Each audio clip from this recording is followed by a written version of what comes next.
Bidadari chapter 199. Teh manis. Kamu ini. Kakek sedang bicara denganku malah dimatikan teleponnya sih. Berani sekali kamu menggangguku menelpon. Aida jadi gemas lagi. Pakai dulu bajunya, Pak. Gila nih, tahu nggak sih? Aida tak mau melihat Reiko dan memalingkan wajahnya. Kamu suka sama aku? Kepengen sama aku kalau lihat, makanya malingin muka. Baru juga Aida ingin memalingkan wajah. Tapi karena sindiran itu, dia kembali menatap Reiko dengan mata yang membulatkan netra pria itu sebagai tanda kalau memang dia tidak punya rasa. Enggak sama sekali. Nih, makan sendiri. Aida pun menyodorkan mangkuk supaya dipegang Reiko. Suapin cepat. Pakai bajunya dulu lah. Bapak nih, risih aku tuh. Suapi aku. Tak mau tahu dengan kesalnya Aida, dia juga sudah membuka mulutnya. Dan kini Reiko malah menaikkan satu kaki kanannya sambil kedua tangannya berada pada lutut kaki itu. Menunggu Aida menyuapinya, seakan seperti duduk santai di warung kopi, tanpa memikirkan kalau dia tak pakai busana. Makin gila aku di sini.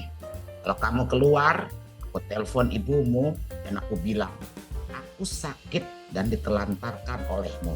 Ibumu kayaknya percaya banget padaku. Jadi bapak mengancamku? Enggak, bukan ancaman ini. Sebentar, aku telepon ibumu.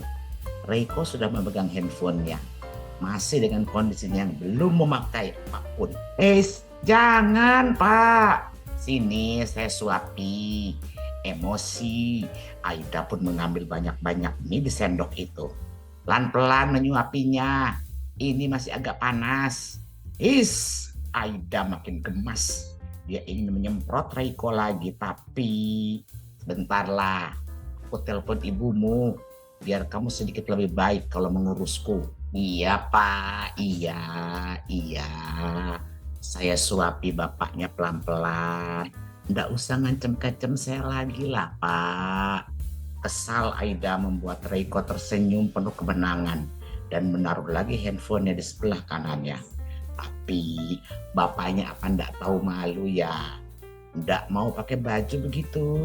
Apa bapak sengaja mau bikin mata saya tercemar terus-terusan? Aida yang menggerutu kembali mengoceh sambil dia mendekatkan sendok ke mulut Reiko. Kamu kan nggak tertarik padaku. Jadi bagaimanapun penampilanku di hadapanmu tidak akan membuatmu suka padaku kan? Apa jangan-jangan kamu sudah suka padaku? Enggak Pak, enggak. Aida cepat-cepat menggelengkan kepalanya dengan hati yang benar-benar kesal. Tuhan, percuma aku menangisi dan merasa bersalah padanya selama 2 bulan. Kalau aku tahu kelakuannya setelah kembali seperti ini, maka kemarin-kemarin aku harusnya menikmati hidupku, bukan menangisinya. Aida jadi gemas sendiri, merasa sia-sia hidupnya selama beberapa bulan terakhir. Dan sekarang dirinya malah makin kesal melihat pria di hadapannya tersenyum. Ya sudah, kalau begitu bagaimanapun penampilanku di hadapanmu, kamu gak usah protes. Toh aku juga gak menyentuhmu kok. Emang aku memaksamu untuk tidur denganku sekarang? Aida menggelengkan kepalanya lagi. Ya sudah, terserah bapak. Mau tambah masuk angin, gak pakai baju, begitu juga terserah bapak. Tapi kalau sakit lagi, saya gak mau. Gak mau apa? Apa perlu aku telepon ibumu dan mengatakan semua yang kamu bilang itu tadi padaku? Wong kok iso nganggur? Apa? Belum selesai Aida memaki, gadis itu sudah menggelengkan kepalanya lagi.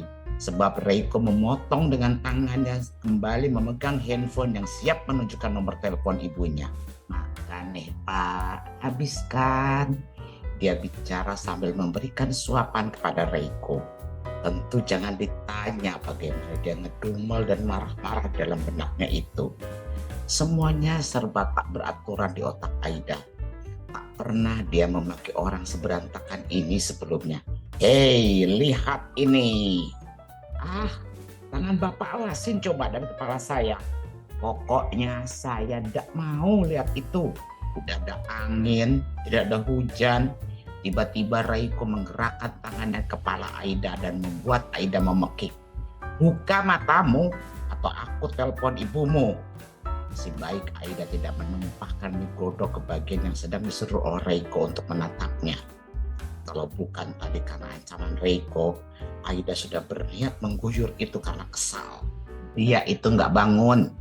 Jadi jangan kamu pikir aku begini karena aku mau melakukan sesuatu yang buruk padamu. Tadi aku habis tunjukin ke kakekku punggungku, bokongku, heboh di depan kakekku. Ini karena aku harus membuat kakekku yakin kalau kita bersama setelah aku pergi 2 bulan.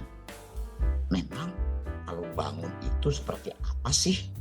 Dulu aku lihat punya Lingga, itu kan masih kecil juga. Tapi tidak sebesar ini. Kalau yang sebesar ini, Lingga tidak pernah menunjukkannya padaku. Ya iyalah, zaman dulu dia melihatkan memang saat mereka masih kecil dan suka mandi bareng. Tapi setelah mereka dewasa, ya sudah tidak ada lagi saling lihat-lihat yang seperti ini. Untuk ayahnya juga ibunya yang mengurus. Makanya tadi Aida berpikir begini. Tapi kemudian segera menepisnya dan menatap Reiko yang sudah tak lagi memegang kepalanya. Jadi Bapak sengaja seperti anak kecil di depan kakek Bapak. Tujuannya tadi itu supaya kakek lihat aku mesra-mesraan denganmu. Senyum kembali diberikan oleh Reiko tanpa dia merasa tak enak pada Aida saat mengambil lagi kimononya dan memakainya, tapi tidak mengikatnya. Hanya sekedar memakainya saja, lalu menatap Aida lagi sambil membuka mulutnya. Itu habis cepet banget. Kamu cuma bikin segitu doang. Aida pun melirik mangkuk yang memang sudah habis sisa kuahnya. Dia juga tak menyangka kalau cepat sekali itu habis. Bapak mau lagi? Saya masih ada tuh di penggorengan bawah. Aku mau lagi. Ambilkan ya. Sama teh manis kayak tadi. Gulanya segitu pas. Gak mau teh tawar aja. Hanya yang membuat Reiko menggelengkan kepalanya pelan. Enggak, aku suka teh manis seperti tadi. Tidak terlalu manis juga. Kamu tahu dari mana? Aku jadi gak suka sama teh manis. Tentu saja Aida menggelengkan kepalanya. Karena memang dia tidak tahu kenapa Reiko tidak suka dengan teh manis. Soalnya dulu aku pernah minum teh manis di restoran dan rasanya manis sekali sampai tenggorokanku sakit besoknya. Aku radang, pahamlah Aida. Dan dia pun mengangguk-angguk pelan. Tadi segitu pas, Pak. Aida senyum lebar dari Reiko sebagai respons. Yang hangat seperti tadi dan tambah biskuitnya lagi. Tadi kamu cuma memberikan aku biskuit 1 biji doang. Nah, dia memang seperti anak kecil kalau lagi sakit begini ya. Aida bahkan ingin ngakak dalam hatinya ketika tadi melihat Reiko dan menyadari bagaimana pria itu meminta padanya. Sebentar ya Pak, saya ambilin. Dan lama-lama aku sudah pengen makan lagi. Apa-apaan dia? Aku yakin dari tadi dia mengerjaiku. Tapi apa mungkin dia memang benar-benar ingin membuat kakeknya merasa yakin tentang hubungan kami, Kak? Tapi nggak seabsurd itu dong. Aida tak mengerti. Dia harus berpikir apa saat menuruni tangga dengan langkah kakinya yang agak sedikit cepat menuju ke dapur. Tapi kemana pacarnya sih? Kenapa datang-datang? Bukannya dia bilang dia tidak bertemu pacar sudah 2 bulan. Harusnya mereka saling bertemu dan tidak menggangguku begini dong. Saat sehat dari pacarnya, saat sakit dia nggak ada yang ngurus. Hubungan macam apa mereka sih? Sambil memanaskan mie godoknya sebentar, Aida menggerutu lagi. Dia juga menyiapkan teh seperti yang diminta Reiko dengan biskuit yang diinginkan oleh pria itu. Aida juga memang sering membawa biskuit seperti itu ke dalam kamarnya. Kalau dia lapar dan butuh cemilan, Aida memilih memakannya daripada harus keluar kamar karena dia malas. Sudah, aku harus cepat-cepat, nanti dia ngomel padaku. Lagian kalau aku cepat-cepat, aku bisa cepat tidur. Ini kan sudah malam tuh. Udah hampir jam 11, gerutu Aida yang sudah naik tangga lagi dengan nampan yang dibawanya.